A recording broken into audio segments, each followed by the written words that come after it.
اسمع رسالة من الشعب السوري إلى كل من يزعزع أمن سوريا أو عم بيفكر، وخصوصا بني قيقي القيقيات. اسمع حسابي لبرا، اسمع ركز مو مزح.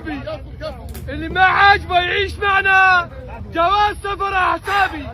نحن مثل ما قال الشاب، نحن مثل ما قال الشاب مجروحين، وقال الرئيس انتصار بلا انتقام، وان امرك ابو خالد، ان له امرك وابشر عند عيونك ابو محمد جولاني.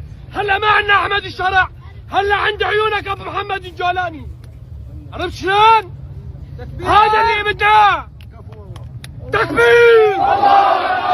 هز كفك هزه، هز كفك هزه، هز كفك هزه، هز كفك هزه. دين محمد كله عز، دين محمد كله عز.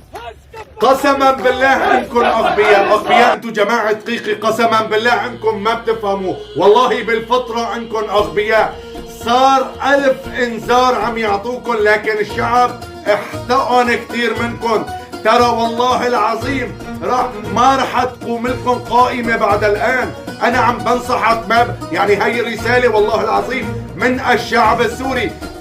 بتحب تفهم، بتحب لأندرتي لا تفهم. ها يعني انذار، العالم أبدا سكرت فيهم، والله سكرت الطرقات كلها.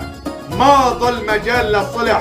إلى الآن العالم عم تحترم الدولة السورية وعم تحترم الحكومة السورية وما بدها اقتتال، لكن والله ما إلكم مصلحة، يعني ما إلكم مصلحة. العالم والله بالشحاطات بدهم يطلعوا عليكم، والله العظيم شخاخ بدهم يشفوا عليكم.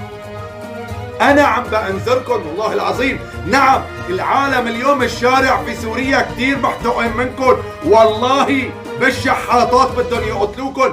بعدين ابقى صيح لفلان وصيح لعلان، انقذونا وساعدونا واطلع انبح قد ما بدك. ما خلصت، ما حدا راح يحميك. حماية دولية، حماية وطنية، حماية ما في. لما بده يطلع الشعب والله غير قدرة ربك، بس قدرة ربك لا تفكن. أنا عم بنصحك تفهم، ولا 60 عمرك ما تفهم.